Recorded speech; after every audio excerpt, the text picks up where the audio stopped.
What's up guys, I hope you are doing well. I am Veer, welcome to Stellar family. तो कैसे हो मेरे दोस्तों? मैं आशा करता हूँ शानदार तरीके से आप लोग अपनी लाइफ को एंजॉय कर रहे हो, अपनी सेहत, फैमिली और पढ़ाई का ध्यान काफ़ी अच्छे से रख रहे हो। आज है 18 मार्च और आज हम लोग जो है अपने देश के अंदर में जो होली का जो रंग वाला त्यौहार है वो काफ़ी शानदार तरीके से सेलिब्रेट करते हैं। तो अच्छे से आप लोगों को ये एंजॉय करना है। और ये जो पिक्चर आप लोगों को स्क्रीन पर दिख रही है, ये एक मुझे प्यारी सी पिक्चर लगी यहाँ पर। मतलब होली को भी और जो अभी रिसेंटली सारे जितने भी त्योहार रहे उन पर सबसे ज़्यादा इम्पैक्ट जो अभी देखने को मिला वो है कोरोना का। तो वो यहाँ पर दिखाने की कोशिश की गई है, आप लोग देखते हैं। यानी कि ये दिखाया गया है कि स्टे सेफ और प्ले सेफ, यानी कि आप लोगों को होली इंजॉय करनी है पर लेकिन सेफली इंजॉय करनी है। तो ये मैसेज यहाँ पर इस पिक्चर के थ्रू देने की कोशिश की गई है। तो पर्सनली मुझे काफ़ी इंटरेस्टिंग लगा, तो मुझे लगा कि आप लोग के साथ में इसको शेयर किया जाए और आप लोग ये चीज़ अमल भी करोगे अपनी ज़िंदगी में कि अपनी होली जो होनी चाहिए वो बिल्कुल सेफ होनी चाहिए और अच्छे से आप लोग को ये होली जो है वो इन्जॉय करनी है।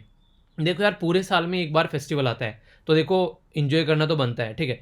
पर लेकिन इन्जॉयमेंट वो इस तरीके से होना चाहिए ताकि वो अच्छी यादें देकर जाए, ना कि कुछ दुर्घटना घट जाए उसको याद कर रहे हैं और वो वाली होली बड़ी बेकार रह गई थी, तो वो वाली चीज़ें नहीं होनी चाहिए। तो इस तरीके से आप लोग को अपनी होली को सेलिब्रेट करना है अच्छे से, ठीक है। तो अपना ध्यान रखिएगा और अच्छे से होली सेलिब्रेट कीजिएगा जितने अच्छे से आप लोग कर सकते हैं। पर लेकिन कोशिश ये भी करिएगा कि 2-4 घंटे निकाल के दिन में अपनी पढ़ाई भी कर लीजिएगा, क्योंकि आप लोगों का एक मिनिमम स्टडी प्लान हमेशा रहना चाहिए, ठीक है। जैसे आप लोग खाना डेली खाते हो, ठीक है, सोते डेली हो, तो इसी तरीके से कम स्टडी भी डेली करनी है। भले ही 1 घंटा क्यों ना पढ़ो पर किताब उठा के जरूर बैठो, ठीक है। ये आप लोगों का जो माइंड होता है उसको एक प्रोग्रेसिव जोन में रखता है और इससे आप लोगों की जो स्टडी होती है वो एक सही डायरेक्शन में चलती रहती है। तो ये बात आई होप कि आप लोग अपनी ज़िंदगी में उतार पाओगे। ओके, डिस्कशन काफ़ी इंटरेस्टिंग रहना है, काफ़ी प्यारा रहने वाला है। पर स्टार्ट करूंगा यहाँ पर एक इंपॉर्टेंट कोटेशन के साथ में। यहाँ पर बात की जा रही है कि जब हम बड़े हो जाते हैं तो हमें पेंसिल के बदले पेन दे दिया जाता है। क्यों? इसका सीधा सीधा रीज़न ये है कि अब समाज, सोसाइटी, घर वाले, आसपास वाले सब ये समझने लगते हैं कि अब ये समझदार हो चुका है ये इंसान, अब ये गलतियां नहीं करेगा। तो इसलिए हमारे पास में मौका नहीं रहता है गलतियों को मिटाने का, ठीक है। यानी कि रबर रहती थी बचपन में, पेंसिल है कि गलतियां मिटो दी। तो इस तरीके से आप लोग समझ सकते हैं। तो ज़िंदगी में यार जो भी करना है ना उसको सटीक तरीके से करने की कोशिश करो, क्योंकि बाद में बस ये रह जाता है कि काश वो कर लिया होता। कई सारे बच्चों ने देखा होगा, मैं बड़ा फोकस देता हूँ, आंसर राइटिंग कर लिया करो, अच्छे से आंसर राइटिंग कर लिया करो। क्योंकि यार देखिए, कुछ ऐसी चीज़ें होती हैं कि ज़िंदगी में ना जब आप लोग इन चीज़ों पर फोकस नहीं देते हैं तो फिर इसका खामियाजा भुगतना भुगतना पड़ जाता है कई बार आप लोगों को, ठीक है। जैसे मान लीजिए कुछ लोग ऐसे हैं कि करंट अफेयर में पूरा फोकस है पर एथिक्स छोड़ देंगे, कुछ ऐसे छोड़ देंगे, ठीक है। कुछ ऐसे हैं कि कोई दूसरा सब्जेक्ट पूरा छोड़ के बैठ जाएंगे। वहाँ पर जरा से नंबर पर दुनिया इधर से उधर हो जाती है अगर आप लोग एग्जामिनेशन हॉल में जाकर बैठोगे, ठीक है। अभी कल रिजल्ट आया मेंस का, कई सारे बच्चे बोले थे कि सर सिलेक्शन नहीं हुआ। मतलब कई सारे बच्चों का, कुछ का हुआ है, कुछ ने मेल किया तो बोले सर फाइनल सिलेक्शन में बातें करेंगे, अभी किसी के सामने मत बताना। तो देखो यार, ये सारी चीज़ें ऐसी होती हैं कि ज़िंदगी में आप लोग देखो, अगर ढंग से चीज़ों को लेकर नहीं चलोगे तो आप लोग बहुत ही कई बार पीछे छूट जाते हो, ठीक है। इसमें चाहे कोई भी क्यों ना हो, आप लोगों को ऐसी कंडीशन देखने को मिलेगी कि आज की डेट में कि यूपीएससी में इतने हाई लेवल का कंपटीशन है। अगर मान लीजिए आज के डेट में उनके द्वारा अब की बार सबसे कम बच्चे सेलेक्ट किए गए हैं पिछले 1 दशक में, यानी कि जो इंटरव्यू के लिए जो बच्चे सेलेक्ट किए जाते हैं अब की बार सबसे कम बच्चे सेलेक्ट किए गए हैं, ठीक है। तो ये काफ़ी बड़ी बात है। नॉर्मली 1/3 ले लेते थे, अब की बार उससे भी कम आप लोगों को यहाँ पर देखने को मिल रहा है। तो ये एक अपने ही आप में एक अलग पैटर्न आप लोगों को देखने को मिल रहा है, यानी कि कंपटीशन और ज़्यादा टफ यहाँ पर बना दिया है। और दूसरी इंपॉर्टेंट बात यहाँ पर यह है कि आप लोग सोच कर देखो, जैसे मान लीजिए अब की बार जो है टोटल मिला के मान लीजिए 500, 600 या 700 बच्चों का सिलेक्शन हुआ, ठीक है। उसमें से अब मान लीजिए 150, 200 के करीब आईएएस और आईपीएस बन गए। बाकी के जितने बच्चे हुए हैं ना वो 500, 600 वो फिर से फॉर्म भरेंगे और आप लोगों का कंपटीशन उनके साथ में है जो ऑलरेडी वहां पर सेलेक्ट बैठे हुए हैं। आप लोग समझ रहे हैं ग्रेविटी, यानी कि ऊपर वाली पोस्ट जो है वो वहां पर फिर से पेपर देने आएंगे आईएएस आईपीएस लेने के लिए, जो भी उनको पोस्ट चाहिए होती है उनके साथ में कंपटीशन है जो ऑलरेडी सारी चीजें फेस कर चुके हैं, जो ऑलरेडी सिलेक्टेड कैंडिडेट हैं। तो इससे आप लोग कंपटीशन का अंदाजा लगा सकते हैं, ठीक है। तो इसलिए मैं बोलता हूँ हमेशा अपनी तरफ से कोई लापरवाही आप लोगों ने नहीं बरतनी है। इसलिए एक एक दिन जो है वो मायने रखता है। कई बार आप लोगों ने सुना होगा एक दिन में क्या मास्टर बन जाओगे, एक दिन में मास्टर बनने वाली बात नहीं है। एक दिन अगर जिंदगी में से आप लोग बेकार कर रहे हो तो आप लोग बेकार कर रहे हो ना। अब जिनका सिलेक्शन हो रहा है वो तो उस दिन को और सीरियसली ले रहे हैं, वो तो ये कह रहे हैं कि यार आज के दिन वो अच्छे से पढ़ाई करो, क्योंकि बहुत सारे जो ऐसे इंसान होंगे जो आज मजे कर रहे होंगे, ठीक है। तो वही वहां पर ही आप लोग मार खा जाते हैं। तो इसलिए कभी भी अपना जिंदगी में से एक भी दिन आप लोग ऐसे नहीं कि चलो एक दिन ही तो इसको छोड़ देते हैं। क्यों छोड़ देते हैं? कम पढ़ो पर पढ़ो जरूर। ये जिंदगी में आप लोग को इंप्लीमेंट करना पड़ेगा अगर रियलिटी में आप लोग एक सीरियस जोन में कंपटीशन में आना चाहते हैं। वरना तो यार जिंदगी चलती रहती है सबकी, किसी को कोई फर्क नहीं पड़ता है आप लोगों का सिलेक्शन हो रहा है नहीं हो रहा है। हाँ, सिलेक्शन नहीं हो रहा है तो कोई फर्क नहीं पड़ता है, सिलेक्शन हो रहा है तो फर्क पड़ता है। तो इसलिए अपनी ज़िंदगी को अपने हिसाब से डिज़ाइन करने की कोशिश करो, क्योंकि बाद में बस बोलने के लिए रह जाता है कि यार ये हो जाता, ठीक है। तो ये बातें बता रहा हूँ तो कुछ चीज़ें ऐसी हैं जिसको आप लोग को सोचना चाहिए, कुछ एक्सपीरियंस के बेस पर ही बताता हूँ, ठीक है। तो उसको आप लोग अच्छे से एंजॉय करो और अपनी लाइफ को एक सही डायरेक्शन देने की कोशिश करो। इसका मतलब ये नहीं कि मैं आप लोग की होली बेकार करने की कोशिश कर रहा हूँ, ठीक है। होली आप लोग को अच्छे से एंजॉय करनी है, पर जैसे कि आप लोग जब टाइम निकले से कि अभी मॉर्निंग के टाइम में तो आप लोगों ने कि पानी में कूदना स्टार्ट कर दोगे, तो मॉर्निंग का जो टाइम है उसमें कम से कम आप 2-3 घंटे बैठ कर पढ़ लो, ठीक है। शाम को फिर अगर बात करो तो सोने से पहले, या फिर मतलब कुछ ना कुछ आप लोगों के पास में शेड्यूल होना चाहिए। जिस दिन कहीं बाहर जाना हो सुबह थोड़ा और जल्दी उठकर पढ़ लो, अब तो गर्मी आ रही है। तो ये कुछ चीज़ें आप लोग अपनी ज़िंदगी में प्लान करके चलो यार, वरना ज़िंदगी जो है बहुत पीछे छूट जाती है फिर, ठीक है। काफ़ी कुछ डिस्कस करेंगे आज के द हिंदू न्यूज़पेपर एनालिसिस और एडिटोरियल डिस्कशन के अंदर। कई सारी बातें आप लोगों को यहाँ पर जानने को मिलने वाली है। तो यहाँ पर एडिटोरियल के ऊपर काफ़ी ज़्यादा फोकस मेरा रहने वाला है, और इसी के साथ में हमारा जो फोकस रहेगा वो रहेगा किसके ऊपर, वो रहेगा टेक्स्ट एंड कॉन्टेक्स्ट वाले पेपर के ऊपर। तो यहाँ पर ये वाला जो आर्टिकल है ये इंडियन रेलवे के बारे में बात की जा रही है, और आप लोगों ने अभी देखा होगा यूपीएससी के द्वारा कई सारी जो सीट थी वो बढ़ा दी गई थी, तो वो सीट कैसे बढ़ी यहाँ पर, और इसी को यहाँ पर ये राइटर जो है वो क्रिटिसाइज कर रहे हैं कि यहाँ पर गवर्नमेंट किस तरीके से चीज़ों को लेकर चल रही है। तो एक मतलब एक तरीके से एक मीडियम टाइम आर्टिकल बोल सकते हो, ना बहुत अच्छा ना बहुत बेकार, पर हाँ इसको मैं काफ़ी अच्छा बनाऊंगा। क्यों? क्योंकि इसमें बहुत सारा स्टैटिक पोर्शन में आप लोगों का कवर कराऊंगा इंडियन रेलवे के बैकग्राउंड से रिलेटेड, जिससे कि ये आर्टिकल आप लोगों को और अच्छा पसंद आएगा और ये एग्जाम के लिए भी और ज़्यादा इंपॉर्टेंट बन जाएगा, ठीक है। तो इसके ऊपर हम लोग बातें करने वाले हैं काफ़ी अच्छे से। ये साइड में जो आर्टिकल है ये बात की जा रही है बेसिकली आप आम आदमी पार्टी पंजाब में जीत कर आई है, तो उसको लोग प्रेजेंट कर रहे हैं एक तरीके से कि आने वाले टाइम में उसको नेशनल लेवल की पार्टी बना के चला जाए, ठीक है। क्योंकि कोई ऑल्टरनेटिव नहीं है प्रेजेंट टाइम में अभी फिलहाल जो नेशनल लेवल की पार्टी है। तो बहुत सारे ऐसे इश्यूज आ रहे हैं, आप लोग उनको इग्नोर कर सकते हैं, मुझे नहीं लगता कि उनमें टाइम देना चाहिए, आप लोग अपने टाइम को इंपॉर्टेंस देना चाहिए, तो इसको आप लोग इग्नोर कर सकते हैं, ठीक है। ये साइड में जो आर्टिकल है ये रसिया और वो सब यूक्रेन के मुद्दे के बारे में आर्टिकल है। कुछ पॉइंट ऐसे होंगे जो मैं आप लोगों को इंक्लूड करके चलूंगा टेक्स्ट एंड कॉन्टेक्स्ट वाले पेपर में, तो वहां पर उसको हम लोग देख लेंगे, ठीक है। यहाँ पर बेसिकली बात की जा रही है फिर से इलेक्शन के बारे में कि क्या आज की डेट में हम लोग जो है कास्ट और वो सब मुद्दे को लेकर किस लेवल पर हम लोग काम करते हैं, जो पॉलिटिक्स है यहाँ पर रिलीजियस को, जो रिलीजन को लेकर, कास्ट को लेकर, आइडेंटिटी को, मतलब किस तरीके से चीज़ें चलती हैं। तो बोला जा रहा है कि यहाँ पर एक तरीके से कास्ट आइडेंटिटी जो पॉलिटिक्स होती है, ठीक है, वो आंसर है रिलीजियस आइडेंटिटी पॉलिटिक्स का। तो यानी कि एक तरीके से कंपेयर करने की कोशिश की जा रही है, ठीक है। तो ये काफ़ी बड़ा इशू रहता है कि हाँ जैसे आप लोगों ने देखा होगा अपनी कास्ट के लोग को वोट देना है, अपने रिलीजन के इंसान को वोट देना है, नहीं, उस इंसान को वोट देना है जो देश में डेवलपमेंट का काम करेगा। और ये सारी बातें हर टाइम आप लोगों को ध्यान में रख के चलनी है। तो वो सब मुद्दे हैं, तो अगर मन करे तो पढ़ लेना, मुझे ज़्यादा लगा नहीं कि इसमें आप लोगों को टाइम अपना वेस्ट करना चाहिए, ठीक है। डेटा पॉइंट है इन्फ्लेशन के बारे में, तो यहाँ पर मैं आप लोगों को ये डेटा पॉइंट दिखाऊंगा और कुछ बातें करेंगे इसके बारे में, तो यहाँ पर कई सारी चीज़ें आप लोगों को जानने को मिलेगी, ठीक है। इसी के साथ में यहाँ पर ये वाला जो आर्टिकल है, इस वाले आर्टिकल को मैं कंबाइन करके डिस्कस करने वाला हूँ आप लोगों के साथ में। टेक्स्ट एंड कॉन्टेक्स्ट में आप लोगों को आर्टिकल देखने को मिलेगा। यहाँ पर हुआ क्या है अभी हमारी कंट्री में, अभी यहाँ पर जो एक यंग एज ग्रुप है उसको यहाँ पर दवाई देने की बात की जा रही है, जिसकी एज ग्रुप जो है वो 12 से लेकर 14 साल के बीच में है, ठीक है। तो ये काफ़ी एक इसके साथ में एक इंपॉर्टेंट आर्टिकल हो जाएगा, इसको आप लोग इग्नोर कर सकते हो।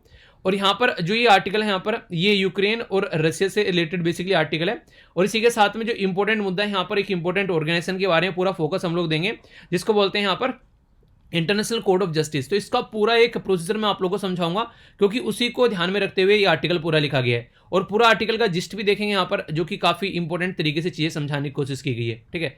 तो ये सारे पॉइंट जो है वो कवर करके चलेंगे, और बहुत सारी इंटरेस्टिंग चीज़ें भी हम लोग यहाँ पर जानेंगे, जिससे कि आप लोग चीज़ों को अच्छे से अंडरस्टैंड कर सको।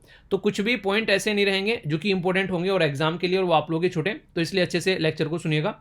एक और इंपॉर्टेंट बात, जैसे कि यहाँ पर जो भी पॉइंट्स जैसे मैं बोलता हूँ ना, जैसे कल एक आर्टिकल बच गया था, तो टेंशन मत लिया करो, जैसे कि छुट्टी होती है किस दिन, या फिर जैसे संडे हो गया, सैटरडे हो गया, तो उस दिन आर्टिकल आप लोग ही कवर कर लेता हूँ। कोई भी ऐसा चीज़ नहीं होती है जो छूट जाती है, जो इंपॉर्टेंट होती है। तो ये छोटी सी बात एक है जो आप लोगों को ध्यान में रखनी है, ठीक है। तो अगर रेगुलरली आप लोग सुन रहे हैं, देखिए कई बार क्या होता है, जैसे कि आज की डेट में कुछ ऐसे आगे बहुत सारे आर्टिकल आ गए, ठीक है। तो एक तो ये तरीका होता है कि मैं उसी दिन उसको निपटा दूं हाफर थापर करके, ठीक है, या ऐसा हो गया कि बोल दूं ये इंपॉर्टेंट नहीं है, ठीक है। पर लेकिन आप लोग ट्रस्ट करते हैं ना, तो उस चीज़ को थोड़ा ट्रस्ट करो कि अगर कोई भी इंपॉर्टेंट आर्टिकल होगा, या मैं अगर उसको स्किप कर देता हूं, तो उसका रीजन ये होगा कि मुझे पता है इसके ऊपर और अच्छे आर्टिकल आएंगे, और कंबाइन कर मैं आप लोगों से डिस्कस कर लूंगा, पहली पॉइंट।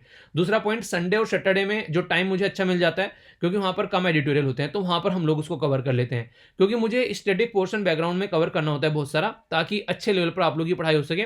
तो उसकी वजह से थोड़ा सा डिस्कशन जो होता है वो एक अच्छे लेवल पर और लंबा हो जाता है कई बार, ठीक है। तो उसको आप लोग थोड़ा सा पचाया करो यार, कई सारे बच्चे जो होते हैं परेशान हो जाते हैं, ज़्यादा पढ़ना पसंद नहीं है, तो ऐसा मत किया करो, ठीक है। आइए बात करते हैं यहाँ पर। सबसे पहले जो मैं आर्टिकल आप लोगों से डिस्कस करने वाला हूँ वो एक काफ़ी इंपॉर्टेंट आर्टिकल होगा, कई तरीके से आप लोग उसको समझ पाएंगे और कई सारी बातें भी आप लोगों को यहाँ पर जानने को मिलेगी, ठीक है। ये जो आर्टिकल है बेसिकली अभी अगर बात करें हमारी कंट्री में बच्चों के लिए दवाई देने की बात की जा रही है, ठीक है। तो 12 से लेके 14 साल के जो बच्चे हैं उनके लिए दवाई देने की बात की जा रही है। तो सबसे पहले तो ये दवाई का नाम आप लोग याद रखना है। ये दवाई का नाम आप लोगों से पूछा जा सकता है और पूछा क्या जा सकता है, अगर बच्चे को दवाई भी दिलानी है तो दवाई का नाम पता होना चाहिए ना। तो यहाँ पर इस दवाई का नाम है बेसिकली कॉर्बेवैक्स, ठीक है। ये जो दवाई है ये हमारी कंट्री में कौन सी कंपनी बना रही है इसके बारे में याद रखिएगा। तो हैदराबाद के अंदर यहाँ पर एक कंपनी है जिसका नाम है बायोलॉजिकल आई, ठीक है।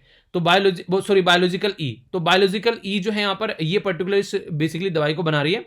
और ये जो दवाई है ये 2 डोजेज में दी जाएगी, यानी कि यहाँ पर 2 डोजेज में लगभग 28 डेज का ये शेड्यूल आप लोगों का देखने को मिलेगा जिसमें ये जो दवाई है वो दी जानी है, ठीक है। इसी के साथ में हमारी कंट्री में एक और दवाई है जो कि दूसरी दवाई है जिसको बोलते हैं कोवैक्सीन, ठीक है। यहाँ पर बोला गया था कि ये इस एज ग्रुप के बच्चों को ये दवाई भी दी जाएगी, पर फिलहाल गवर्नमेंट ने ये दवाई अलाउ न करके यहाँ पर ओनली यहाँ पर ये वाली दवाई यहाँ पर अलाउ की है जो इस एज ग्रुप के बच्चों के लिए, जिसका नाम क्या बोला मैंने, जिसका नाम बोला कॉर्बेवैक्स, ठीक है। तो ये दवाई आप लोग याद रखिएगा। अभी इसी के बारे में मैं आप लोगों से बातें भी करने वाला हूं इस पर्टिकुलर आर्टिकल के अंदर, जिसके चलते कई सारी चीजें जो हैं वो आप लोग यहां पर समझ पाएंगे। सबसे पहले तो यहां पर एक तरीके से आप लोग देखते हैं, अब तक हम लोगों ने 18 साल से ऊपर के लोगों को दवाइयां दे ली, ठीक है। 45 से 50 60 से ऊपर के दवाई लोगों को हम लोगों ने दवाइयां दे ली। अभी कुछ दिनों पहले हम लोगों ने ये सुना था कि 15 से लेकर 17 साल के जो बीच के बच्चे हैं उनको हम लोगों ने दवाइयां दी थी। उसमें हम लोगों ने कौन सी दवाइयां दी थी, उसमें हम लोगों ने कोवैक्सीन दवाइयां दी थी, ठीक है। तो अभी हमारे पास में 2 दवाइयां थी, एक तो थी कोवैक्सीन जो कि किसके द्वारा बनाई गई थी, ये भारत बायोटेक के द्वारा बनाई गई है, ठीक है। और जो यहाँ पर कॉर्बेवैक्स है यहाँ पर ये किसके द्वारा बनाई गई है, ये बायोलॉजिकल ई के द्वारा यहाँ पर बनाई गई है। तो यहाँ पर दोनों के नाम भी आप लोगों को पता होना चाहिए, कौन सी कंपनी इनको बना रही है वो भी पता होना चाहिए। अब यहाँ पर राइटर के मन में कंफ्यूजन आ रहा है कि यहाँ पर कोवैक्सीन जो है वो क्यों मना कर दी यहाँ पर बेसिकली 12 से लेके अभी यहाँ पर 14 साल के बच्चों के लिए। तो इसके बारे में कोई ज्यादा क्लैरिफिकेशन अभी गवर्नमेंट ने दिया नहीं है। तो राइटर इसके ऊपर थोड़ा सोच रहे हैं कि आखिर ऐसा क्यों किया गया है, ऐसा नहीं करना चाहिए था, ठीक है। एक तो इसके बारे में यहाँ पर बातें बोली जा रही है। दूसरा इंपॉर्टेंट जो मुद्दा यहाँ पर निकल कर आ रहा है, आप लोगों को एक एक करके बात बताएं। तो यहाँ पर ये एक ऐसी दवाई है जो कि बायोलॉजिकल ई लिमिटेड के द्वारा बनाई गई है 12 से लेकर 14 साल के बच्चों के लिए, और एक प्रोटीन बेस्ड यहाँ पर दवाई है, ठीक है। इंपॉर्टेंट मुद्दा दूसरा यहाँ पर जो अभी बात की जा रही है, एक पर्टिकुलर ऑर्गेनाइजेशन के बारे में बात की जा रही है यहाँ पर, NTAGI। ये काफी इंपॉर्टेंट है जिसके बारे में थोड़ा सा मैं डिटेल में डिस्कस करूंगा क्योंकि इसके बारे में क्वेश्चन भी पूछा जा सकता है और बहुत ज्यादा न्यूज में है। जिस किसी को इसके बारे में पता है वो कमेंट बॉक्स में बता सकता है कि हाँ ये चीज होती है, जिसके बारे में बेसिकली आप लोग को आइडिया होना चाहिए। अभी यहाँ पर ये इसके बारे में जानेंगे आखिर क्या मुद्दा है। तो बोला ये गया है जो यहाँ पर कॉर्बेवैक्स है, यहाँ पर इसकी इफिकेसी जो है, जो स्टडी जो की जा रही है अब तक यहाँ पर पब्लिकली, अब तक उसकी वो पब्लिक नहीं की गई है, यानी कि जो कॉर्बेवैक्स ये दवाई दी जा रही है उसके बारे में अब पब्लिकली अब तक ये बताया नहीं गया कितनी इफिशिएंट है यहाँ पर ये, ठीक है। और यहाँ पर ऑलरेडी जो कोवैक्सीन है जो कि पब्लिकली आ चुकी है उसकी डिटेल, उसको हम लोग यूज नहीं कर रहे हैं। तो इसका रीजन क्या है, तो ये गवर्नमेंट नहीं बता रही है। तो सबसे पहला इंपॉर्टेंट एक तो पॉइंट ये हो गया यहाँ पर। दूसरा यहाँ पर ये हो गया कि इसकी जो पब्लिकली जो स्टडी नहीं की गई है, और इसी के साथ में NTAGI इसके अंदर भी यहाँ पर अब तक इसको चीजों को स्क्रूटनाइज नहीं किया गया इस ऑर्गेनाइजेशन के द्वारा। उन्हें कहते हैं कि एक बार कोई कुछ काम कर रहे हो तो एक ऐसे इंसान से पूछ लेना चाहिए कि जिस इंसान को उस काम के बारे में इन्फॉर्मेशन हो।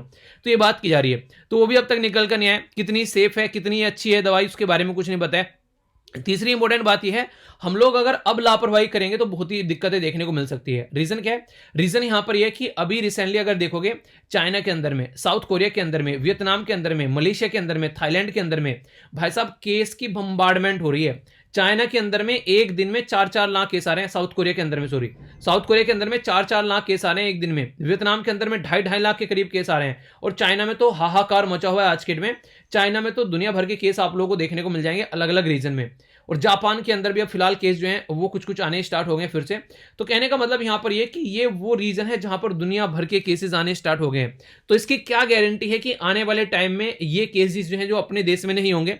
तो कहने का मतलब ये कि कोरोना जो है भाई साहब वो आप लोग का बेस्ट फ्रेंड बन चुका है, वो जिंदगी से नहीं जाने वाला है जब तक हम लोग चीजों को नहीं सुधारेंगे। हम लोगों को क्या लगता है कि चलो यार जो चल रहा है चलने देते हैं, ऐसे नहीं चलने देना है। तो थोड़ा सा अपना ध्यान रखना स्टार्ट करो क्योंकि यहीं पर ही रहने वाला है। तो आप लोगों को भी इसके साथ में कैसे एडजस्ट करना है वो आप लोगों को समझना पड़ेगा, ठीक है। तो ये काफी इंपॉर्टेंट है जो कि आप लोग समझिएगा, जिसके बारे में मुझे आप लोगों से बात करनी थी।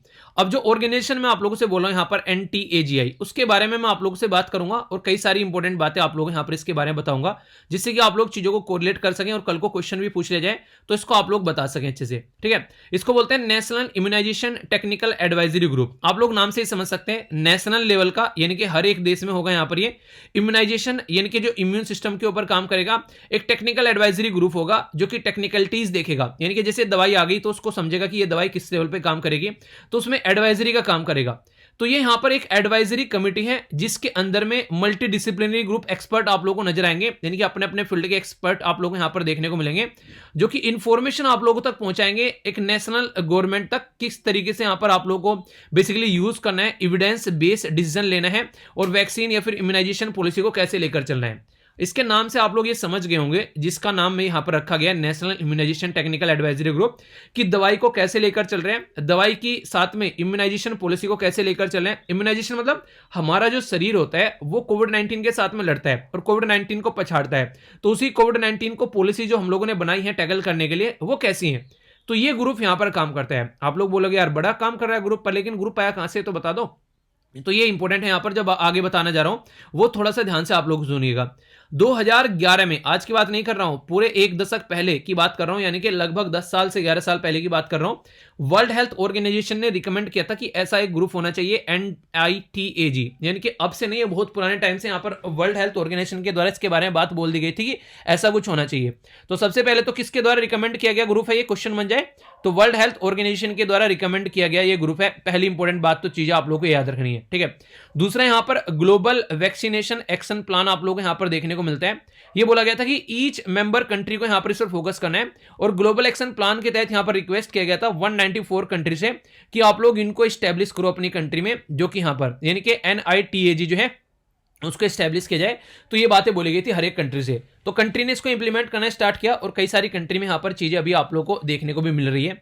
तो बोला यह जा रहा है कि NITAG जो है ये कंसीडर किया जा रहा है एक फंक्शनल, जो कि एक तरीके से एक कंसीडर किया जाएगा टू बी फंक्शनल, इनके फंक्शनल होना चाहिए 6 क्राइटेरिया के बेस पर। वो 6 क्राइटेरिया कौन से हैं, वो 6 इंडिकेटर कौन से हैं, वो इनके द्वारा यहां पर दिए गए हैं। यानी कि अगर मैं आप लोगों को बोल दूं कि आप लोगों को अपनी पढ़ाई करनी है, तो आप लोगों को पढ़ाई करने के कुछ क्राइटेरिया मैं बताऊंगा। जैसे आप लोग की टेबल पर हमेशा सिलेबस होना चाहिए, आप लोग के हाथ में हमेशा प्रीवियस ईयर क्वेश्चन पेपर होने चाहिए, चाहे वो प्रीलिम्स की बात करें चाहे मेंस की बात करनी चाहिए, और कोशिश ये करनी है कि आप लोग अपना जो भी पार्ट आप लोग पढ़ रहे हो वो सिलेबस के साथ में इंक्लूड करके चलें।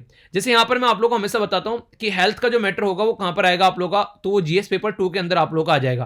तो इस तरीके से आप लोग उसको कनेक्ट कर करके आप लोगों को चलना है। ठीक है, तो यानी कि ये उस पेपर से आ गया, इस तरीके से आप लोग कनेक्ट कर सकते हैं। तो इसके बारे में कुछ भी पूछा है तो क्या क्या चीजें इंपॉर्टेंट हो सकती हैं, वो सारी चीजें। ठीक है, तो अगर कोई भी देश अपने देश में यहां पर ये बॉडी बनाएगा तो ये 6 क्राइटेरिया उसको बोला गया कि कम से कम यार ये 6 क्राइटेरिया तुमको फॉलो करने पड़ेंगे, तब जाकर तुमको ये बॉडी जो है वो अपने देश में इंप्लीमेंट करनी है।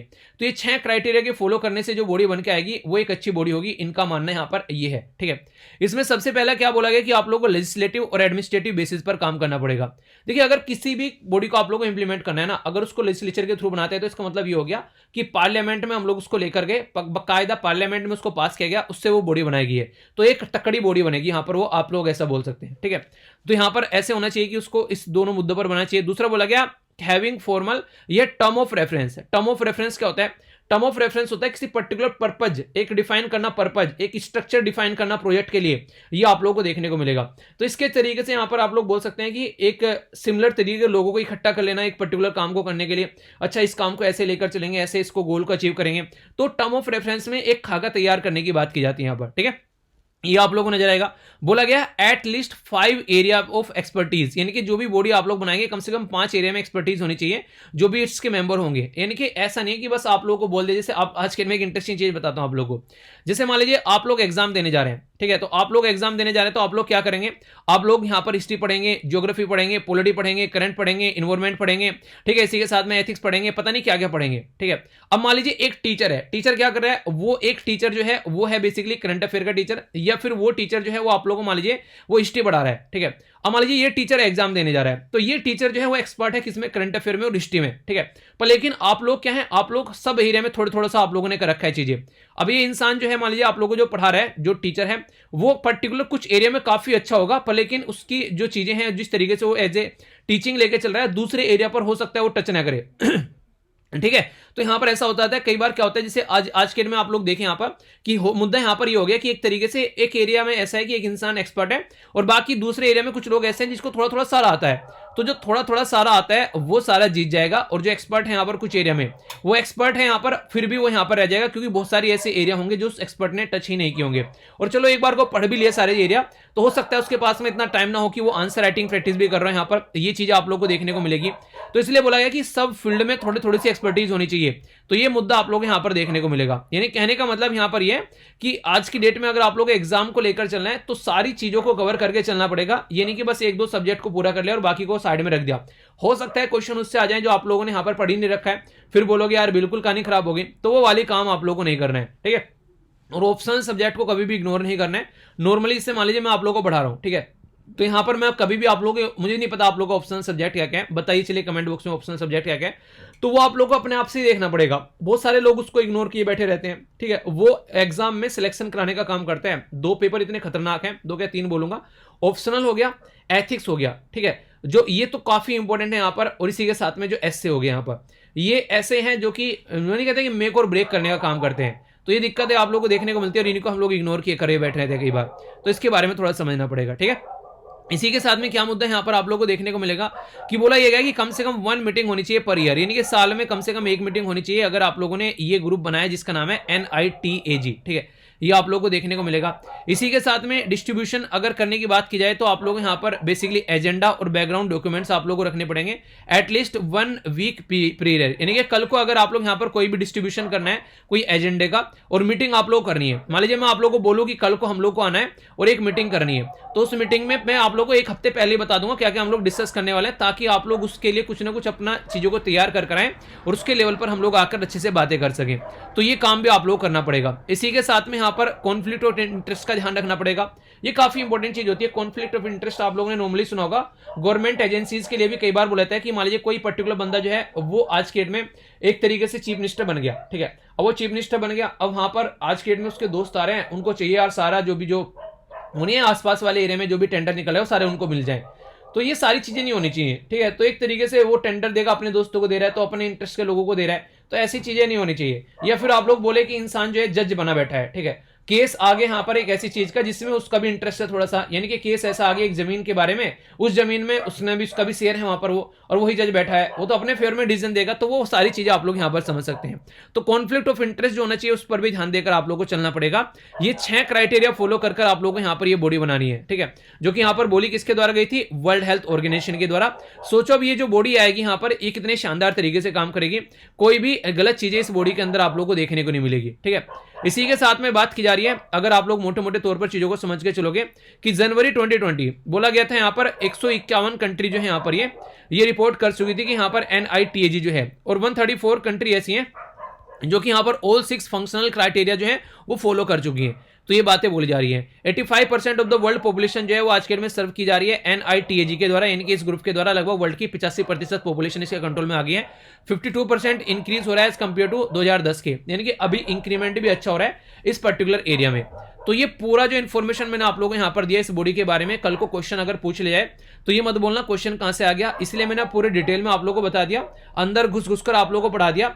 आप लोगों को इसके बारे में अब पूरी डिटेल में इन्फॉर्मेशन आप लोगों को होनी चाहिए, ठीक है। देखिए अगर फिर भी कोई डाउट होता है तो यार आप लोग पूछ लिया करो, ठीक है, कमेंट बॉक्स में सारी चीजें आप लोग की ओपन है, बेसिकली अच्छे से आप लोग अपने क्वेश्चन पूछ सकते हो, और ऐसा नहीं कि मुझे ही आंसर देने, एक दूसरे को भी आप लोग आंसर दे सकते हो, ऐसा भी आप लोग कर सकते हो, ठीक है। ये बातें हो गई इसके बारे में। अब थोड़ा सा यहाँ पर ये जो दवाई के बारे में बात करें, इसके बारे में हम लोग बात कर लेते हैं। अभी आज की डेट में अगर आप लोग बात करें कितने सारे बच्चों को यहाँ पर दवाई दी जानी है, तो आप लोग ये समझिएगा, तो 12 से लेके 18 साल की एज ग्रुप के हमारे देश में कितने बच्चे होंगे, अगर आप लोगों से मैं बोलूँ कि आप लोग एक एस्टिमेशन लगाकर बताइए तो कितने बच्चे होंगे, तो ये 6 से लेके 6.5 करोड़ के करीब बच्चे आप लोगों को देखने को मिलेंगे, ठीक है। याद रख लीजिएगा ये कि 12 और 6 18 तो लगभग 6 करोड़, ठीक है, तो इस तरीके से भी याद रख लीजिएगा। तो ये आप लोग को यहाँ पर देखने को मिलने वाले हैं जिसको यहाँ पर ये दवाइयाँ दी जानी है। तो उसी के बारे में यहाँ पर बात की जा रही है कि कैसे कैसे यहाँ पर ये काम चलेगा। तो सारा काम फोकस देने की बात ये की जा रही है कि जो यहाँ पर NTAGI है, ठीक है, तो NTAGI तो ये यहाँ पर काम करें मिलकर, ताकि चीज़ों को यहाँ पर लेकर चला जा सके और कोई भी दिक्कत हो तो उसका सोल्यूशन निकाला जा सके, और यहाँ पर लोगों के बीच में कोई भी कंफ्यूजन देखने को न मिले, क्योंकि जैसे अभी केसेस बढ़ रहे हैं तो आने वाले टाइम में मुद्दा भी बढ़ने वाला है, ठीक है। तो ये एक पूरा आर्टिकल था। मैं आशा करता हूँ आप लोगों ने इसको अच्छे से समझा होगा, और कोई डाउट होगा तो बताएगा जरूर, और फीडबैक जरूर दिया करो आप लोग वीडियो पर। अगर आप लोगों को लगता है, आप लोगों को अच्छी लग रही है ये वीडियो, तो आप लोग उसमें लाइक कर बता सकते हैं। अगर लग रहा है कि पसंद नहीं आ रही है तो डिसलाइक कर दिया कीजिए, और कमेंट बॉक्स में भी आप लोग अपनी राय लिख सकते हैं कि कैसे चीज़ों को इंप्रूव करना है। ठीक है, तो ये काम आप लोग जरूर किया कीजिए, फीडबैक यानी कि आप लोग को जरूर देना है। ठीक है, तो एक छोटी सी इन्फॉर्मेशन दी। नेक्स्ट जो इंपॉर्टेंट आर्टिकल है ये बात करेगा इंडियन रेलवे के बारे में। तो ये इंपॉर्टेंट आर्टिकल है, इसके बारे में कई सारी बातें मैं आप लोगों से डिस्कस करने वाला हूं। आप लोगों को याद होगा कुछ दिनों पहले मैंने एक वीडियो बनाई थी यूपीएससी के ऑफिशियल नोटिफिकेशन के बारे में, और यहां पर मैंने बताया था कि वैकेंसीज कितनी है। वैकेंसी थी यहां पर कितनी, 861 वैकेंसी थी 2022 के लिए। पर फिर कुछ दिनों बाद एक और वीडियो मैंने यहाँ पर बनाई जिसमें बोला कि ये 861 जो वैकेंसी है ये बढ़कर जो है यहाँ पर 1011 वैकेंसी हो गई है। तो ये गुड न्यूज़ आई थी, पर लेकिन रियलिटी में ये दिखने के लिए गुड न्यूज़ थी कि हाँ वैकेंसी बढ़ गई है, पर रियलिटी में इतनी गुड न्यूज़ थी नहीं जितनी होनी चाहिए। यहाँ पर आप लोग बोलोगे ऐसा क्या हो गया, ऐसा क्यों बोल रहे हो भाई, उसके बारे में अभी आप लोगों से बात करूंगा। आप लोग चीज़ें सारी समझ पाओगे कि आखिर ऐसा क्यों बोला मैंने। ठीक है, नॉर्मली क्या है, इंडियन रेलवे जो है एक टाइम पर ऐसा हुआ करता था, एक इंडिपेंडेंट मिनिस्ट्री हुआ करती थी। ठीक है, यहाँ पर प्रॉपर इंडिपेंडेंट मिनिस्ट्री के साथ में उसका खुद का इंडिपेंडेंट बजट हुआ करता था। ठीक है, सारी चीज़ें चलती थी। पर लेकिन आज के डेट में इंडिपेंडेंट जो चीज़ें हैं बेसिकली चल तो रही है, मिनिस्ट्री तो है, पर लेकिन रियलिटी में वो बजट वगैरह आप लोगों को चीज़ें नहीं देखने को मिलेगी। अब वो सारी चीज़ें हटा दी गई हैं। तो इंडियन रेलवे के अंदर नई नई चीज़ें आ रही हैं, जैसे वंदे भारत हो गया। ठीक है, इस तरीके से आप लोगों ने देखा होगा नई नई चीज़ें चलाई जा रही हैं। तो राइटर यहाँ पर इन सब चीज़ों से खुश नहीं है। वो बोला जा रहा है कि फील गुड कराने की ज़्यादा कोशिश की जा रही है कि रियलिटी में जो पॉलिसीज होनी चाहिए रेलवे के लिए, वो सारी पॉलिसीज जो हैं वो हम लोग आज के डेट में इंप्लीमेंट नहीं कर रहे हैं प्रॉपर वे में। बोला ये जा रहा है कि इनके द्वारा कि इंडियन जो रेलवे डिपार्टमेंट है वो इकलौता ऐसा डिपार्टमेंट है जो खुद अपना सारा खर्चा अपने आप निकालता है। यानी कि गवर्नमेंट के बारे में अगर बात करें, जैसे होम मिनिस्ट्री है, अब होम मिनिस्ट्री कहां से पैसा कमाएगी। ठीक है, उसको तो इधर उधर से पैसा मिलेगा, सारा टैक्स का इकट्ठा करके उसका तब खर्चा निकलेगा, उसके जो अंदर काम कर रहे हैं उनकी सैलरी मिलेगी। पर इंडियन रेलवे जो है वो खुद से अपना बोझ उठाती है, अपना बोझ ढोती है, और वहां से अर्निंग करती है, और अर्निंग करके अपने लोगों को सैलरी और पेंशन का खर्चा अपने आप खुद से निकालती है। तो ये इकलौता ऐसा मिनिस्ट्री है हमारे देश के अंदर में जो कि इस तरीके से आप लोग काम करते हैं। तो इसलिए हम लोग को इसको अप्रिशिएट करना चाहिए। पर लेकिन इसके लिए अभी फिलहाल जो है हमारे देश में क्लियर जो तरीके से जो यहाँ पर एक तरीके से नहीं पॉलिसीज होनी चाहिए वो नहीं है। इसको लेकर यहाँ पर राइटर काफी ज्यादा चिंतित आप लोगों को देखने को मिलेंगे। तो चिंता के यही बातें, इनके द्वारा कई सारी बातें बताई हैं। एक तो कंट्रोलर एंड ऑडिटर जनरल की रिपोर्ट के बारे में यहाँ पर बताया कि उनके द्वारा जो भी स्टेटिक्स इंडियन रेलवे के बारे में सामने रखे गए कि जिस तरीके से चीजें आप लोग को देखने को मिलती हैं वो यहाँ पर जैसा दिख रहा है वैसा होता नहीं है, और जैसा होता है वैसा दिखता नहीं है। मतलब क्या इसका मतलब आप लोगों को ये देखने को मिलेगा कि कई बार क्या किया जाता है, जैसे कि अभी यहाँ पर हम लोग क्या कर रहे हैं, अपनी रेलवेज को हम लोग एक तरीके से मोनेटाइज कर रहे हैं। मोनेटाइज मतलब प्राइवेट के हाथ में दे रहे हैं, उधारी पे दे रहे हैं हम लोग, ताकि यहाँ पर जो प्राइवेट वाले आकर इसमें इन्वेस्टमेंट कर सकें। पर लेकिन रियलिटी में एक आर्टिकल मैंने डिस्कस किया था, उस टाइम पर भी आप लोगों को बताया था कि ये जो रेलवे बना रखी है, ये जो मेट्रो बना रखी है, ये जो सड़कें बना रखी हैं, ये कैसे बनाएगी। ये हमसे टैक्स का पैसा इकट्ठा किया गया, उस टैक्स के पैसे को यहाँ पर यूटिलाइज किया गया, उसके बाद में ये ढांचागत इंफ्रास्ट्रक्चर यहाँ पर क्रिएट किया गया है। अब यहाँ पर ये बोला गया ये हमारे ही टैक्स की मनी से ये पैसा बनाया गया, ये सारे सिस्टम बनाया गया, अब इसको प्राइवेट वालों को दे दो, और प्राइवेट वाले क्या करेंगे, अब इस पे और ज्यादा पैसा चार्ज करेंगे। किससे, वो भी हमसे, यानी कि जनता से। यानी कि जनता के पैसे से बनाया गया ये सामान, ये प्राइवेट वालों को दे दिया पैसा कमाने के लिए, और फिर से वो पैसा कमाएंगे जनता से ही, जनता के ऊपर ज्यादा टैक्स लगाकर, यानी कि जनता से ज्यादा किराया वसूल कर। तो यानी कि घुमा फिराकर सारा बर्डन जो है वो जनता के ऊपर गवर्नमेंट डालने की कोशिश करती है। तो ये चीजें मैंने आप लोग से डिस्कस भी की थी पहले। अभी यहाँ पर आप लोगों ने देखा होगा, अभी यहाँ पर जो ये वैकेंसीज बढ़ी हैं, ये वैकेंसीज यूपीएससी में तो बढ़ गई हैं, पर रियलिटी में अगर आप लोग बात करेंगे ये पर्टिकुलर वैकेंसी निकलकर कहां से आई, अगर आप लोग इसके बैकग्राउंड में जाकर देखेंगे तो आप लोग बोलेंगे कि गवर्नमेंट जो है वो खेला खेल रही है। खेला खेल रही है मतलब हमारी कंट्री में एक इंडियन रेलवे के अंदर सर्विस होती है जिसको बोलते हैं IRMS। ठीक है, तो ये जो IRMS है यहां पर इसको बोलते हैं Indian railway management service. Indian railway management service में जो यहाँ पर जो सिलेक्शन हुआ करता था, वो सिलेक्शन में जो कैडर की इनकी जो स्ट्रेंथ थी, वो कैडर की स्ट्रेंथ जो यहाँ पर लोग हुआ करते थे, उसमें अभी इनके द्वारा उसको घटाकर 8,000 से 5,000 कर दिया गया है। यानी कि ऑलरेडी जो यहाँ पर लोग काम कर रहे थे उनकी संख्या जो है आने वाले टाइम में अभी आप लोगों को कम देखने को मिलेगी। रीजन क्या है, रीजन ये कि रेलवे को जो प्राइवेटाइज किया जा रहा है, लोगों के हाथ में दिया जा रहा है, प्राइवेट वालों के हाथ में, तो गवर्नमेंट क्यों एडमिनिस्ट्रेशन स्टाफ इतना ज्यादा रखे, तो वहां से जो है वैकेंसी घटा दी गई। अब ये बोला गया कि वहां से जो वहां पर वैकेंसी घटाई जा रही है, अब हम लोगों ने बोल दिया कि यूपीएससी में इतनी वैकेंसी बढ़ाई गई है। ये किसी भी पोस्ट में नहीं बढ़ाई गई है, ये उसी IRMS की जो वैकेंसी है वो यहां पर बढ़ाई गई है आप लोगों के लिए। और ये जो वैकेंसी है यहाँ पर इंपॉर्टेंट चीज यहाँ पर ये राइटर इससे बिल्कुल खुश नहीं है। बोला राइटर के द्वारा ये जा रहा है कि क्यों आप यहाँ पर इस वैकेंसी को ऐड कर दिया और भी पर्टिकुलर पोस्ट के लिए ऐड कर दिया।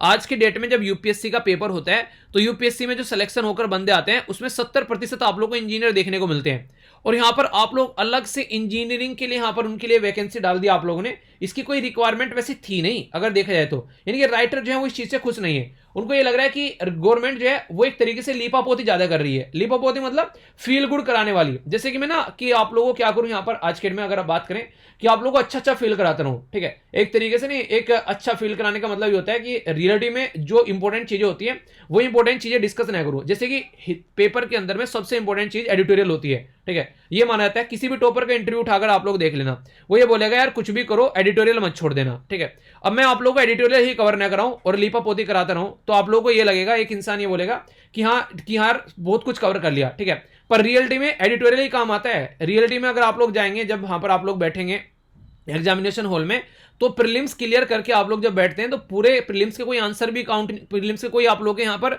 मतलब मार्क्स भी काउंट नहीं करता है प्रीलिम्स के, वहां पर कोई सारा खेल मेंस का होता है और मेंस में सारा खेल होता है एडिटोरियल का।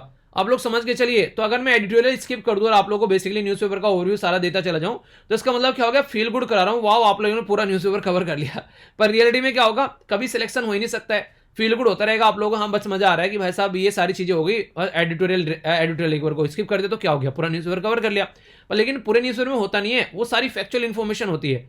ना तो वो आप लोग को एनालिसिस करना सिखाएगी कि हाँ कोई चीजें आ रही है उसके बारे में सही और गलत क्या है, बस वो आप लोग को रटना सिखाएगी कि फैक्ट्स और फिगर भर लो। हाँ इसके बेस पर आप लोग एसएससी वगैरह के एग्जाम क्लियर कर सकते हैं एक बार को, ठीक है। पर लेकिन यूपीएससी, स्टेट पीसीएस, जहां पर सोचने समझने की क्षमता इंसान की होनी चाहिए, उन एग्जाम के बारे में बोलो तो नहीं कर पाओगी कभी भी। ये मैं लिख के दे सकता हूं, अगर एडिटोरियल आप लोग कवर नहीं करोगे तो उन एग्जाम को आप लोग कभी क्लियर कर ही नहीं कर पाओगे। ना तो आप लोग एथिक्स को समझोगे ढंग से, ठीक है, किस तरीके से क्या क्या चीज होती है, ना आप लोग आंसर राइटिंग में प्रॉपर काम कर पाओगे अपना, ठीक है, क्योंकि जो डेटा होता है वो आप लोग को एनालाइज करने की बात आती है, और इवन इंटरव्यू में भी नहीं आप लोग टिक पाओगे भाई साहब, और तो दूर की बात है। तो हर एक लेवल पर आप लोगों को एडिटोरियल काम आने वाले हैं। तो इसलिए एडिटोरियल को आप लोग जो भी एक दो एडिटोरियल जो इंपॉर्टेंट होते हैं जितने भी होते हैं, कम से कम उनको कवर किया करो, और एक एडिटोरियल कम से कम डेली खुद से भी पढ़ा करो। जैसे मैं डेली कुछ ना कुछ आप लोगों को पोस्ट करता हूं टेलीग्राम पर, उसका बेसिक रीजन क्या रहता है, ये रहता है कि ताकि आप लोग थोड़ा सा अपने आप को कनेक्ट कर पाए उसके साथ में। जिसे डेली आप लोग देखोगे एक एडिटोरियल में यहाँ पर पोस्ट आप लोगों के लिए करता हूँ, कोशिश क्या करो कि कम से कम इसको जरूर पढ़ा करो, ठीक है। एडिटोरियल हो गया, फिर टेक्स्ट एंड कॉन्टेक्स्ट का होगा, तो इससे क्या होगा, आप लोगों की पढ़ने की जो स्पीड है एग्जाम में वो बढ़ेगी। इससे जो सीसेट वाला पेपर है ना आप लोगों का, उसमें भी काफी ज्यादा फायदा आप लोगों को देखने को मिलेगा। तो ये काम कुछ ऐसे हैं जो आप लोगों को रेगुलर करने हैं, और आंसर डेली 2 पोस्ट कर रहा हूँ, आधा घंटे भी अगर निकालकर कम से कम एक आंसर भी लिखोगे ना यार, इसको मत छोड़ो मत छोड़ो मत छोड़ो। ये एक तरीके से वही बात होगी कि माँ बाप जो गलतियां करते हैं ना, वो बच्चों को बोलते हैं कि बेटा ये काम मत करना, ठीक है, पर बच्चों को ये लगता है कि हाँ इनको क्या पता, हम मॉडर्न टाइप के खिलाड़ी हैं, ठीक है। टीचर भी अगर आप लोग कोई बातें बोलता है तो वो अपने एक्सपीरियंस के बेस पर बोल रहा होता है, ठीक है, उसने भी कहीं ना कोई गलतियां की होंगी, ठीक है। तो इसलिए कभी भी अगर मैं आप लोग को आंसर राइटिंग के लिए बोलता हूं तो उसके पीछे रीजन रहता है बहुत बड़ा, ठीक है। तो आप लोग उसको जरूर किया करो, क्योंकि फाइनल डेस्टिनेशन आंसर राइटिंग ही है, वही आप लोग को फाइनल डेस्टिनेशन पर पहुंचाने वाली है। हाँ आप लोग खुश होकर प्रीलिम्स क्लियर करके बैठना चाहते हैं तो बैठ लीजिए, उसमें कोई दिक्कत नहीं है, ठीक है। तो ये बातें थी यहाँ पर, इसके बारे में जो यहाँ पर बातें आप लोगों को देखने को मिलेगी। तो यानी कि गवर्नमेंट जो है वो एक फील गुड कराने वाली बातें ज्यादा कर रही है, और खासकर अभी हमारी कंट्री के प्राइम मिनिस्टर साहब के द्वारा खुद के द्वारा बोली गई थी एक बात, बोला गया था कि आखिर सब कुछ एक ही इंसान के ऊपर छोड़ दो। यानी कि आईएएस यहाँ पर फर्टिलाइजर के कारखानों में काम करेगा, आईएएस जो यहाँ पर केमिकल के कारखानों में काम करेगा, और आईएएस जो है यहाँ पर एक तरीके से नहीं सारी चीजों को देखेगा यहाँ पर। यानी कि एक आईएएस के ऊपर इतनी सारी चीजें कैसे छोड़ सकते हैं। तो जब खुद आप लोग ये बातें बोल रहे हो कि एक आईएएस के ऊपर कैसे छोड़ सकते हैं, तो फिर क्यों यहाँ पर ये वाली पोस्ट जो इसमें इंक्लूड कर रहे हो उसको इंडिपेंडेंट लेकर आप लोग क्यों नहीं चल रहे हो। तो ये बातें यहाँ पर की जा रही है, ठीक है। तो कहने का मतलब यहाँ पर ये कि यानी कि बस एक एग्जाम कंडक्ट कराओ, उसमें से सबको निकालो, तो इनका मानना ये। और वैसे भी यार देखो हर एक इंसान का अपना मानना होता है, तो राइटर का भी एक सोच होता है, ऐसा नहीं आप लोग सारी बातें राइटर की मान के बैठ जाओगे। राइटर मैक्सिमम टाइम कई बार देखने को मिलेगा वो अपनी बातें समझाने की कोशिश करता है, तो उसको कई बार गवर्नमेंट के अपोजिट में चला जाता है। पर एग्जामिनेशन हॉल में आप लोग गवर्नमेंट के अपोजिट में नहीं जाना है, क्योंकि गवर्नमेंट के लिए काम करना है। सजेशन आप लोग दे सकते हो, क्रिटिकल सजेशन होते हैं वो, कि हाँ एक तरीके से कि ये कमियां हैं, इन पर काम किया जा सकता है। तो आप लोग एक तरीके से क्रिटिकल एनालिसिस करना होता है, ठीक है, जिसके बेस पर आप लोग को अच्छे सजेशन देने होते हैं। तो वाली बातें आप लोग को समझनी पड़ेगी, ठीक है। अब थोड़ी सी बातें इंडियन रेलवे के बारे में करते हैं। इंडियन रेलवे जो है वो बेसिकली ऑपरेशन स्टार्ट किया गया था 16 अप्रैल 1853 में, ठीक है। ये कहां पर था, ये याद होगा, मुंबई और थाने के बीच में जो सबसे पहले ट्रेन चलाई गई थी वो यहीं से ही चलाई गई थी। आज के डेट में बात करें यहाँ पर फ्री क्वीन जो है ये ओल्डेस्ट फंक्शनिंग इंजन है वर्ल्ड के अंदर में, ठीक है। तो एक छोटी सी इंफॉर्मेशन है यहाँ पर। इसी के साथ में बात की जा रही है कि यहाँ पर ये चल रहा है आज के डेट में न्यू दिल्ली और अलवर के बीच में, आसपास वाले रीजन में आप लोगों को देखने को मिलेगा।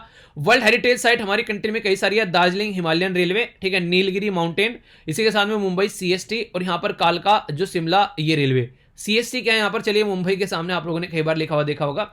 बताइए इसके बारे में, देखता हूं कौन कौन सही इंफॉर्मेशन यहाँ पर देता है। हेडक्वार्टर इंडियन रेलवे का आज की डेट में न्यू दिल्ली में देखने को मिलेगा। इसी के साथ में यहाँ पर मिनिस्ट्री ऑफ जो एक पर्टिकुलर रेलवे की है, रेलवे मिनिस्टर कौन है आज के डेट में, ये आप लोगों को मुझे बताना है, ठीक है। आगे चलते हैं। यहाँ पर इंडियन रेलवे जो है वो नेशनलाइज किया गया था 1951 में। फैक्चुअल इन्फॉर्मेशन है, ठीक है, रटना कुछ नहीं है, बस ये फैक्चुअल इन्फॉर्मेशन है। इसके डायरेक्ट क्वेश्चन आप लोग बन सकते हैं। टॉयलेट वगैरह ऐड किया गया था इंडियन रेलवे के अंदर में यहाँ पर 1909 में, यानी कि 1909 में इंडियन रेलवे जो है वो कंप्यूटराइज की गई यहाँ पर 1986 के टाइम पर, राजीव गांधी जी के टाइम से बाद में आप लोगों को देखने को मिलेगा।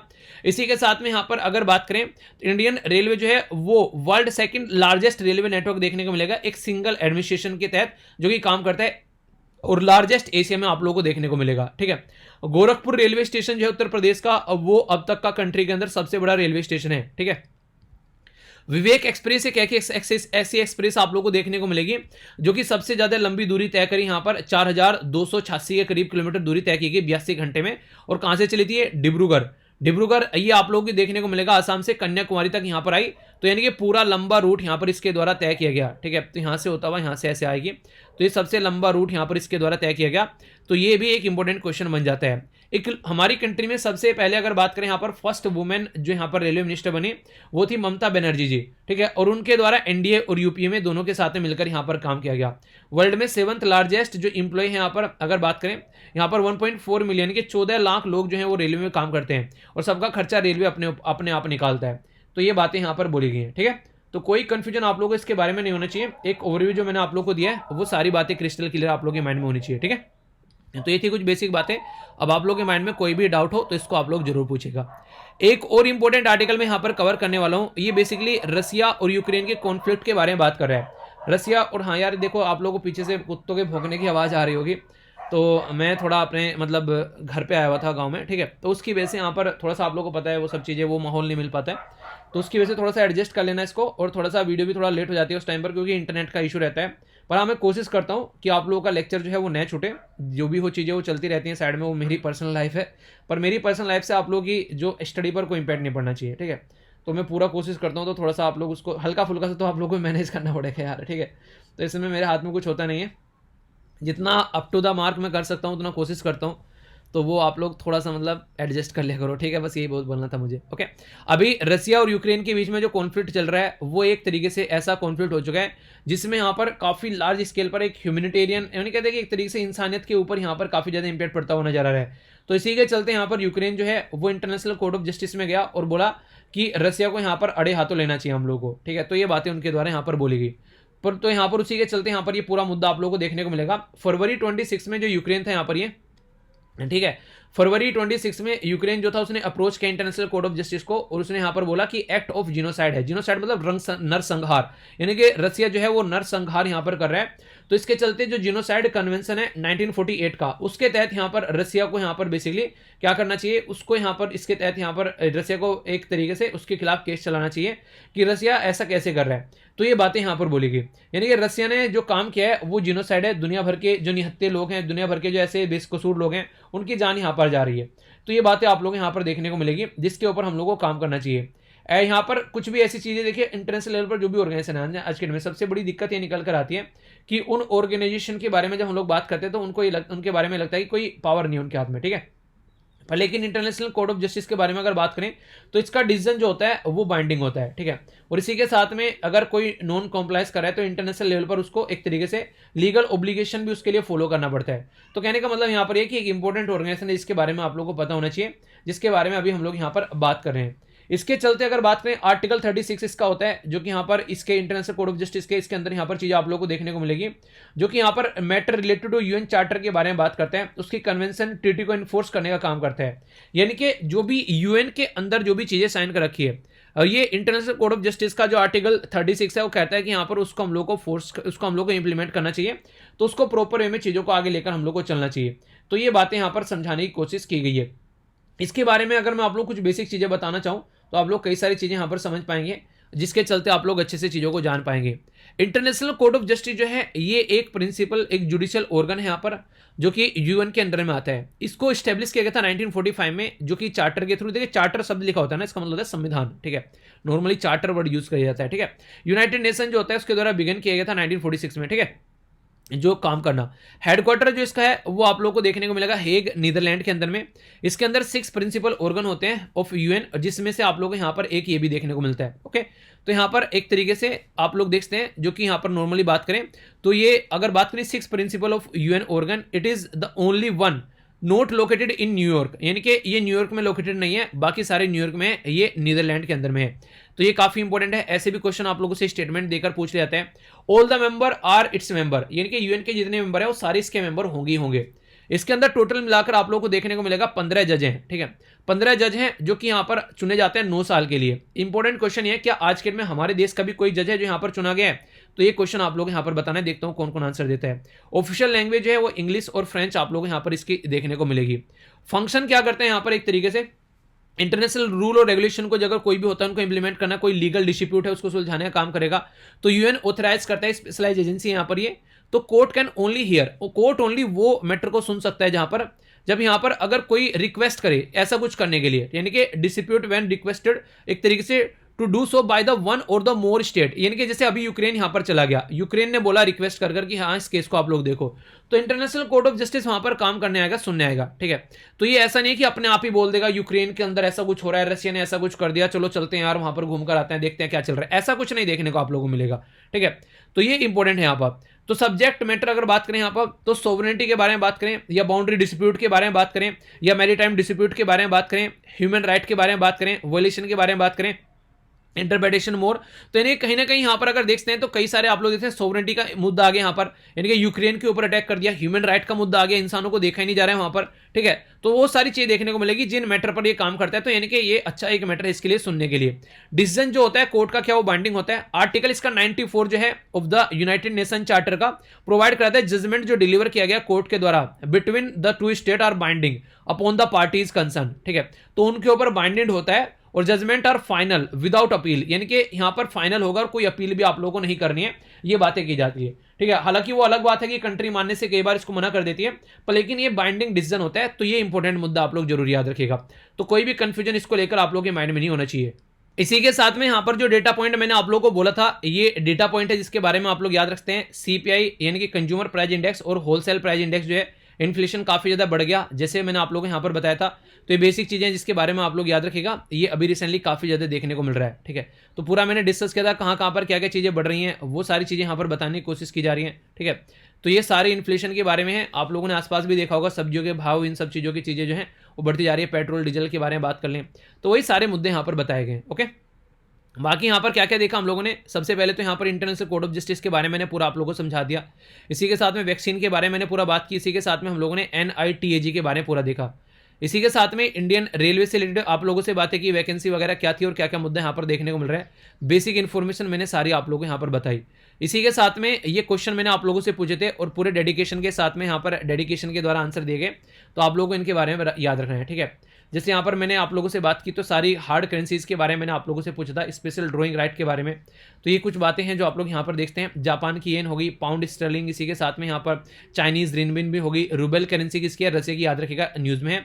रैंड साउथ अफ्रीका की करेंसी है, ठीक है।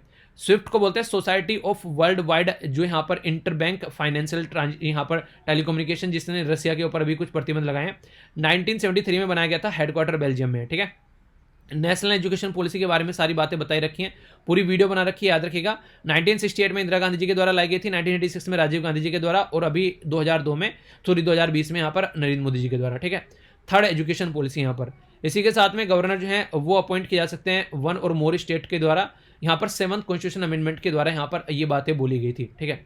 अच्छा, अगर आप लोगों से बातें करूँ हमारी कंट्री में हम लोग क्या कर सकते हैं, जैसे हम लोग अध्यादेश जारी कर सकते हैं। तो यहाँ पर अगर बात करें सेंट्रल गवर्नमेंट किस आर्टिकल से कर सकती है और स्टेट गवर्नमेंट किस आर्टिकल से कर सकती है, ये आप लोग को बताना है। कल आप लोग का वैसे तो न्यूज़पेपर नहीं आएगा, पर लेकिन कुछ आर्टिकल्स जो आप लोग के बचे हुए हैं वो मैं सारे आर्टिकल कवर कर दूंगा। यानी कि ये अच्छा दिन मिला आप लोग को यहाँ पर, जिसके चलते जो भी पेंडिंग कुछ आर्टिकल्स पड़े हुए हैं आप लोग के, वो सारे मैं कवर कर दूंगा। और बेसिक जो यहाँ पर इन्फॉर्मेशन के साथ में, जो कि आप लोग की इन्फॉर्मेशन रहेगी किसकी, वो कि आप लोग की स्टैटिक इन्फॉर्मेशन के साथ में, ठीक है। तो यानी कि वीडियो आप लोग की आएगी, बस यहाँ पर मेन हिंदू पेपर नहीं आएगा। तो अगर आप लोगों को लगता है कि बेसिकली अपनी पढ़ाई कंटिन्यूअस रखनी है तो जरूर लेक्चर देखेगा, क्योंकि उसमें कई सारे आर्टिकल है। जैसे कि एक आर्टिकल तो काफ़ी इंपॉर्टेंट है जो मैं आप लोगों से कवर करूंगा, जैसे मैंने उसके ऊपर हालांकि बना भी रखे हैं नोट्स वगैरह थोड़े से। यहाँ पर हम लोग बात करेंगे सर्कुलर इकोनॉमी के बारे में। तो कई सारी बातें यहाँ पर इसके बारे में आप लोग को बताने वाला हूँ क्या क्या मुद्दा है। तो ये अभी बेसिकली वीडियो भी लंबी हो जाएगी वैसे, तो मैं थोड़ा सा इसलिए कर रहा हूँ ताकि मुझे अपलोड करने में भी थोड़ी आसानी रहे यहाँ पर, ठीक है। और भी कई सारे आर्टिकल आप लोग के हैं जो बेसिकली मैंने बोला था, कुछ रिवीजन के भी आर्टिकल आप लोग के हो जाएंगे। तो डिस्कशन मत छोड़िए यार, आप लोग कंटिन्यूअसली अगर चीज़ों करते रहेंगे तो कुछ ना कुछ कम टाइम में बहुत ही अच्छी चीज़ें जानने को मिलेंगी, जो कि एग्जाम के लिए बहुत इंपॉर्टेंट है। तो कोशिश क्या करो कि थोड़ा बहुत टाइम निकाल के, अगर आज छूट गया मान लीजिए आप लोगों ने अच्छे से होली एंजॉय करी अपनी, ठीक है, तो कोशिश करो कि संडे सैटरडे में जब भी टाइम मिले अपने लेक्चर को कवर करना है, और वही आप लोगों को फाइनल डेस्टिनेशन पर पहुंचा कर जाएगा, ठीक है। बाकी पीडीएफ बची हुई है वो मैं प्रोवाइड करा दूंगा, टेंशन मत लेना। अभी एंजॉय करते रहिए थोड़ा सा और पढ़ाई पर ध्यान रखिए। तो नेक्स्ट लेक्चर मिलता हूँ, तब तक अपना ध्यान रखिए। बड़ों को नमस्ते, छोटों को प्यार, छोटी सी लाइफ एंजॉय करार। मिलता हूँ नेक्स्ट लेक्चर में, तब तक के लिए जय हिंद। और हाँ, मौज लो रोज लो, नहीं मिले तो खोज लो, ध्यान रखना अपनी पढ़ाई का अच्छे से और अपनी सेहत का भी, ठीक है।